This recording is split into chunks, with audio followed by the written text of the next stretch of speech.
Hello, friends. Welcome to Hangul 2.0, where we're trying to add more English and other foreign language sounds to Hangul. And today we'll be adding in the sound Z and what that um, symbol looks like. So here's a quick disclaimer.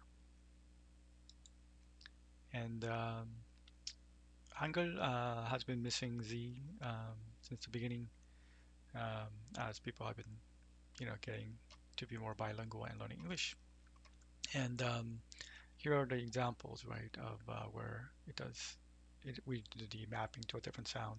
So the word zombie, you can see that it becomes zombie, and then and so then you're mapping the Z sound into the J sound. And then same thing with zebra, right? And then you have in Korean we say zebra in terms of the name of the animal. And so then it becomes almost intelligible if somebody said, "Hey, have you seen a zebra?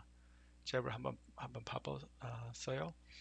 그러면 so then when you do that, then it's you're like, "What is zebra?"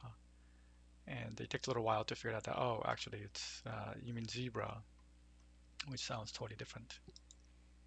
And so the proposal is to for the sound Z, it really starts with shin, right? Shu sound, and then you do sh, but then you do z, right, as a way of voicing. And so it really starts with a kind of a compressed sh like this. So what you had originally was like sh, and then you just make it simpler by making it into like an angle sound like that. And then as I mentioned before, it is more voiced. So then you have the box, right, which is common sort of shape that you would use for the instead of yung, that's not voiced, and then or myung, which is voiced. So the idea is to make it look like that, and that's how the your mouth makes that z sound.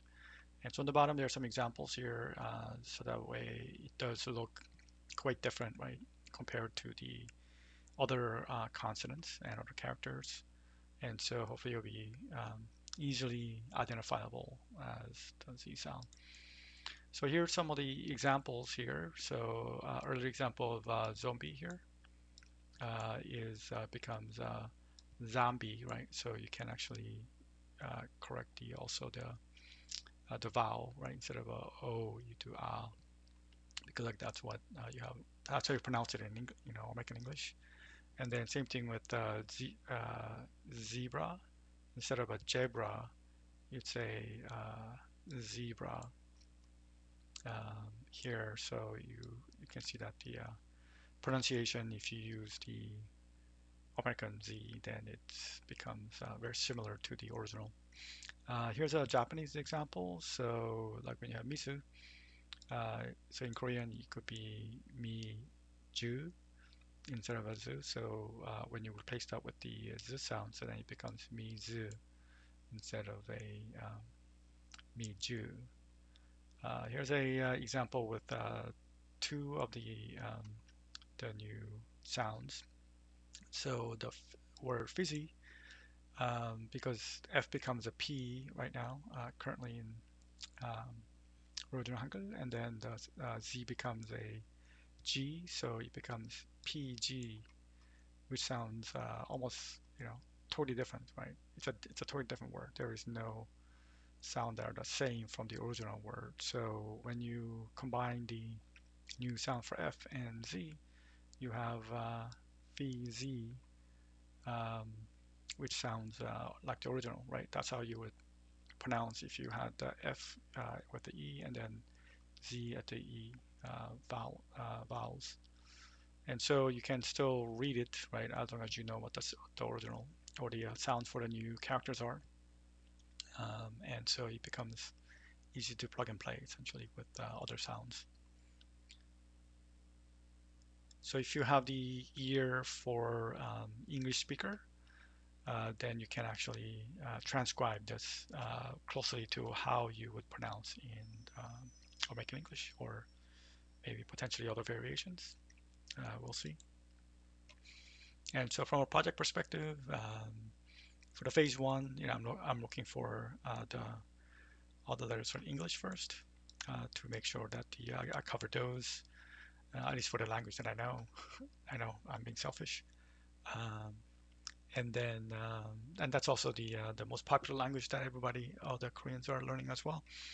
And so the idea is that I have already released the for F, uh, the the consonant letter for that, and then the same thing for Z. Hopefully you've enjoyed those, and then you can look forward to the next one, V, R, and Sh, and the rest. Okay. And if you'd like to support my work on this Hangul 2.0, please like and subscribe. And then if you'd like to support financially, then please buy me coffee at this link. And so thank you everybody for listening, and see you on the next one.